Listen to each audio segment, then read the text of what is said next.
Hey guys, it's Shraddha here and I'm back with our new topic which is SDLC V model. Software engineering में इसे हम लोग बोलते हैं V shape model या फिर वी मॉडल।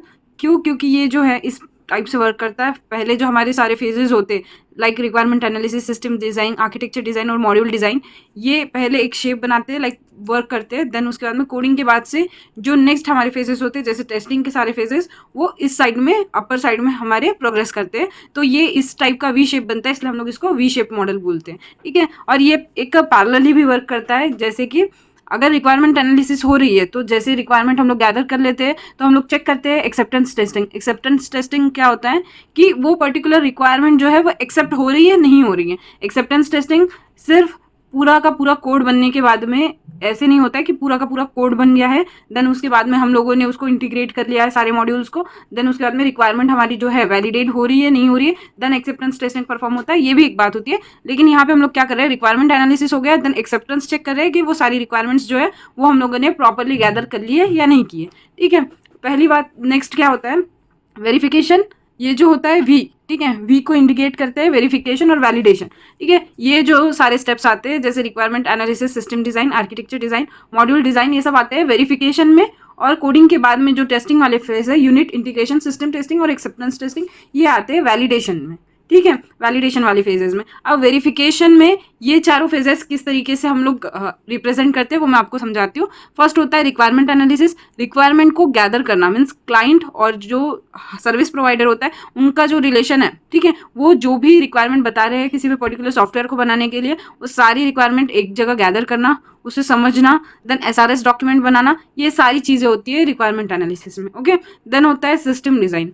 अब देखो, सिस्टम डिज़ाइन का मैं सबसे इजी आपको एक एग्जांपल देती हूँ। लेट सपोज हम लोग अगर कोई बिल्डिंग बना रहे हैं तो सिस्टम डिज़ाइन में पहले हम लोग क्या डिसाइड करने वाले कि बिल्डिंग में कितने फ्लोर्स रहने वाले हैं, लाइक 1 2 3 4 फ्लोर्स की बिल्डिंग रहने वाली है। ये आर्किटेक्चर जो होता है वो हम लोग कहाँ पे फिक्स करते हैं, हमारे सिस्टम डिज़ाइन में।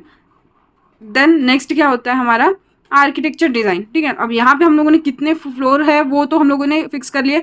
अब आर्किटेक्चर डिज़ाइन में क्या होता है कि जो फ्लोर्स है उसमें कहाँ पर रूम होने वाले हैं। ठीक है, इंटीरियर नहीं डिज़ाइन करेंगे हम लोग, रूम डिज़ाइन करेंगे कि एक फ्लोर पे कितने रूम होने वाले हैं। ठीक है, या फिर कितना एरिया हम लोगों को स्पेस छोड़ना है, क्या करना है, ये सारा आता है आर्किटेक्चर डिज़ाइन में। Then module design. अब जब हम लोगों ने डिसाइड कर लिया कहाँ पर रूम होने वाले, कहाँ पर क्या होने वाले, तो एक्चुअल में उस मॉड्यूल को डिज़ाइन करना है। लाइक एक फ्लैट है, उसको हम लोगों ने सारा डिज़ाइन बना लिया है, देन उसके बाद में उसको पूरा डेकोरेट कर लिया है कि हाँ इसमें क्या क्या चीज़ें हमें रखनी है, इतने पार्टीशंस रखने हैं, इतना रूम रखना है। ठीक है, तो ये हो जाता है हमारा मॉड्यूल डिज़ाइन। तो इस तरीके से हमारा रिक्वायरमेंट एनालिसिस, हम क्या कर रहे हैं, क्लाइंट से इन्फॉर्मेशन गैदर कर रहे हैं कि उनको क्या चाहिए। सिस्टम डिज़ाइन में हम लोग फिक्स कर रहे हैं कि वो जो रिक्वायरमेंट दे रहे हैं उस हिसाब से हम लोगों को कितने फ्लोर्स रखना है।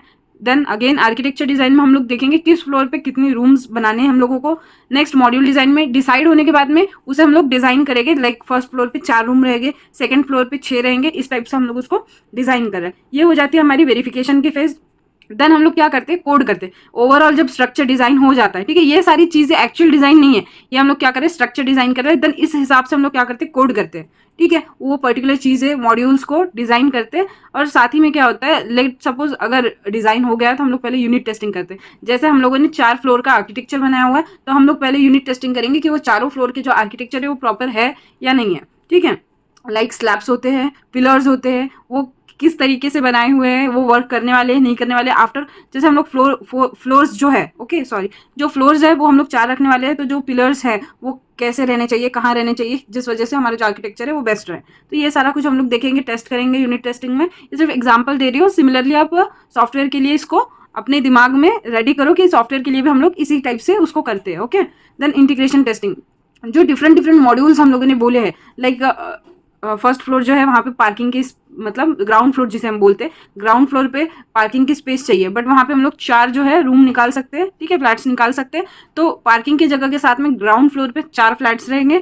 ये हमारा क्या हो गया, इंटीग्रेशन टेस्टिंग। मतलब हम लोगों ने क्या किया, इंटीग्रेट किया कि ये भी चीज़ें हो सकती है करके साथ में। ठीक है, then system testing. System testing में हम लोग क्या करेंगे कि ओवरऑल जब हम लोग बना रहे हैं, लाइक लेट सपोज अब हम लोगों ने पार्किंग बनाई और वहीं पे घर भी मीन्स फ्लैट्स भी बनाए, तो पार्किंग की वजह से फ्लैट्स को कोई इशू आ रहा है क्या, मीन्स जो फ्लैट के ओनर रहेंगे वो इजीली वहां से मूव कर पा रहे हैं क्या, आ जा पा रहे हैं क्या, उनके लिए प्रॉपर वे है क्या, ये सारा कुछ आएगा सिस्टम टेस्टिंग में। चेक करेंगे कि एक्चुअल जो चीज़ें हम लोगों ने मॉड्यूल्स को एक साथ में किया है, ठीक है, मॉड्यूल्स को जो इंटीग्रेट किया है उसके बाद में कोई भी इशू ना आए, ये होता है system testing. Then after that acceptance testing. Acceptance testing ये सारी फेज आती है जैसे वैलिडेशन में। इसका मतलब होता है कि जो जो चीज़ें रिक्वायरमेंट एनालिसिस में स्पेसिफाई की गई थी वो सारी चीज़ें सेटिस्फाई हो रही है या नहीं हो रही है, ये सारे टेस्टिंग फेजेस के बाद में उसे हम लोग बोलते हैं वैलिडेशन। ओके, तो ये इस तरीके से वर्क करता है हमारा SDLC V model. Okay, hope आपको वीडियो अच्छी लगी होगी। Do like share and subscribe to my channel और अपने फ्रेंड्स के साथ में भी शेयर करो।